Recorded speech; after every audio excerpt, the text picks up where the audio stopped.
ఇక్కడ ఉన్నటువంటి అన్ని అభివృద్ధి కార్యక్రమాలు కూడా కాంగ్రెస్ పీరియడ్ లోనే జరిగాయి తప్ప డెఫినెట్లీ గా మంచి మెజార్టీతో యువకుడు నవీన్ యాదవ్ అనేటటువంటి వ్యక్తి గెలుస్తాడు.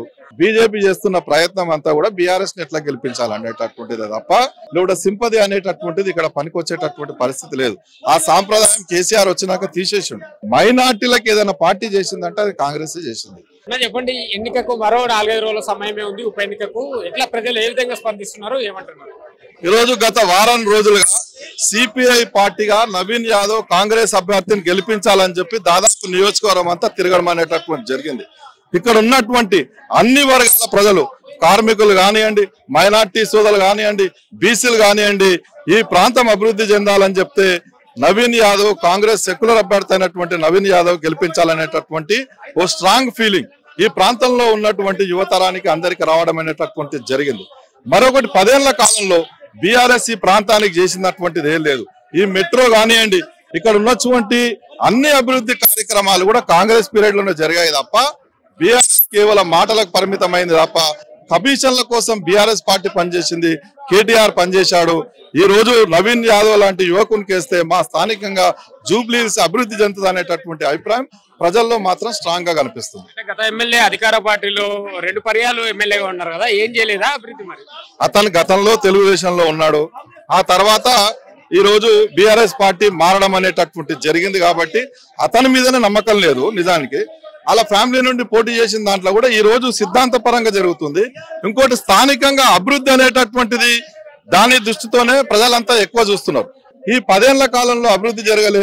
గతంలో కాంగ్రెస్ చేసింది, మరి ఇప్పుడు కాంగ్రెస్ పార్టీ గెలిస్తే రాష్ట్రంలో అధికారంలో ఉంది కాబట్టి నవీన్ యాదవ్ ని గెలిపించుకోవాలనేటటువంటిది మాత్రం కనిపిస్తుంది.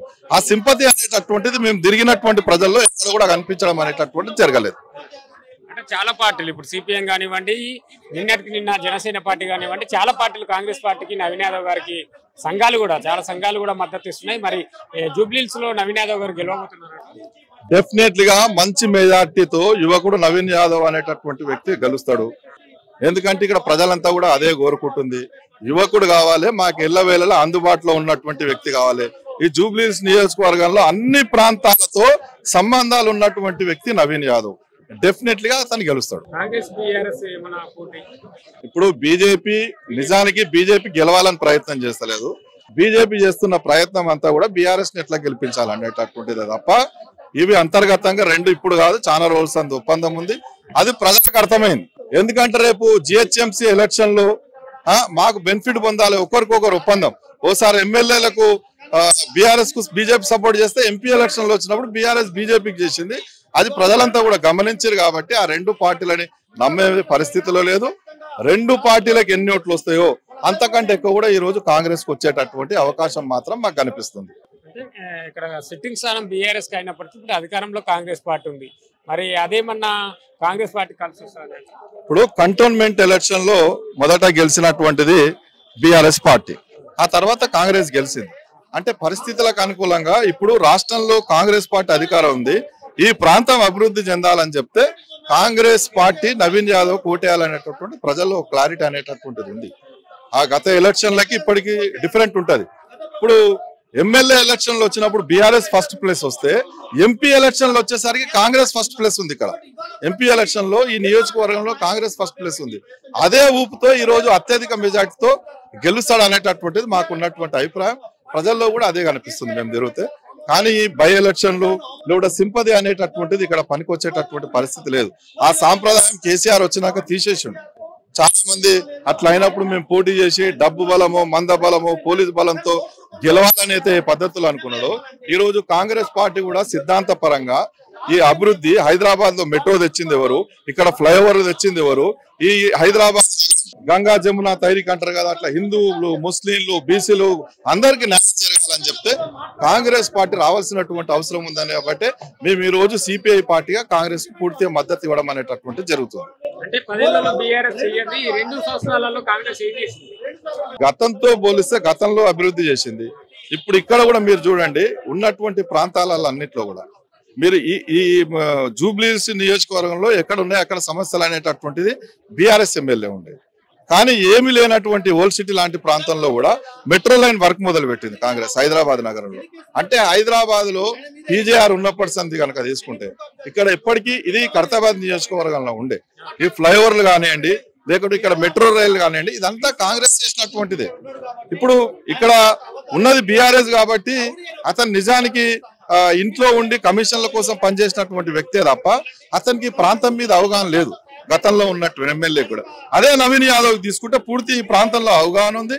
ఈ ప్రాంతంలో ఏ ప్రాంతంలో అభివృద్ధి చేయాలి, ఏ పద్ధతిలో యువతరాన్ని ముందుకు తీసుకువెళ్ళాలి, ఏ పద్ధతిలో యువతరానికి ఉద్యోగాలు కల్పించాలనేటటువంటిది నవీన్ యాదవ్ ఉంది. కాబట్టి కాంగ్రెస్ కూడా 2 ఏళ్ళు అయింది వచ్చి, అయినా హైదరాబాద్ లో దాదాపు 20,000 కోట్లు ఇప్పటికి పెట్టింది 2 ఏళ్ల లోపలనే.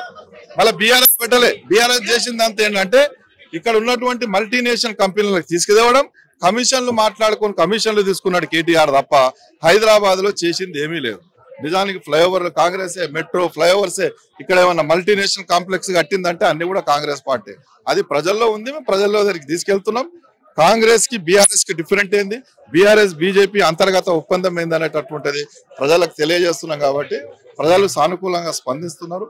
అదే పద్ధతిలో ముందుకు పోవడానికి సిద్ధంగా ఉన్నట్టు మాత్రం మాకైతే క్లియర్ గా నియోజకవర్గంలో మైనార్టీ ఓట్లు ఎక్కువ ఉన్నాయి కాబట్టి మైనార్టీ ఓట్ల కోసమే మంత్రి పదవి అజరుద్దీన్ గారికి అని చెప్పి మాట్లాడుతున్నారు. ఇప్పుడు మైనార్టీ ఓట్ల కోసం అజారుద్దీన్ కానీ కాదు, ఇప్పుడు ఎలక్షన్లు వస్తే రావని తెలియక ముందుకే వక్ఫ్ బోర్డు మీద ఒకటి కాంప్లెక్స్ కట్టించింది కాంగ్రెస్ కొన్ని వేల కోట్లు పెట్టి. మరి 10 ఏళ్లలో ఉన్నటువంటి బీఆర్ఎస్ ఎందుకు చేయలే? వక్ఫ్ కాంప్లెక్స్ కదా ఇప్పుడు కట్టిస్తుంది, దాదాపు 90% పూర్తయింది నాంపల్లిలో. మరి ఎలక్షన్లు వస్తాయని తెలియదు కదా. ఇప్పుడు ఓల్డ్ సిటీలో మైనార్టీ సోదరులు ఉంటారు, ఆ సోదరులు ఉండాలంటే మెట్రో అభివృద్ధి చెందుతుంది. కానీ ఇది 1.5 year కిందనే కదా రేవంత్ రెడ్డి ఇనాగ్రేషన్ చేసిండు. 10 ఏళ్లలో కాంగ్రెస్ చేసిందా? ఈ రోజు మైనార్టీ సోదరులకు తెలియదా మన కోసం ఎవరు ఆలోచిస్తున్నారని చెప్పి? హైదరాబాద్ లో సగం భాగం ఉన్నటువంటి మైనార్టీలకు మెట్రో సౌకర్యం కల్పించలే బీఆర్ఎస్. అదే కాంగ్రెస్ వచ్చినాక కల్పిస్తుంది. ఎలక్షన్ దృష్టిలో పెట్టుకొని కాదు, అన్ని వర్గాల ప్రజలకు అభివృద్ధి జరగాలి, అన్ని వర్గాల ప్రజలు ముందుండాలని చెప్పి ఈ రోజు కాంగ్రెస్ పార్టీ పనిచేస్తుంది అనేటటువంటిది. మైనార్టీలకు ఏదైనా పార్టీ చేసిందంటే అది కాంగ్రెస్ చేసింది. మైనార్టీ సోదరులకు 4% రిజర్వేషన్ ఎవరు ఇచ్చారు? కాంగ్రెస్ ఉన్నప్పుడే ఇచ్చింది. ఓల్డ్ సిటీ లో ఏదైనా ఫ్లైఓవర్లు వేసిందంటే కాంగ్రెస్ ఉన్నప్పుడే ఇచ్చింది. కాబట్టి మైనార్టీ సోదరులంతా కూడా కాంగ్రెస్ వైపే ఉన్నారు.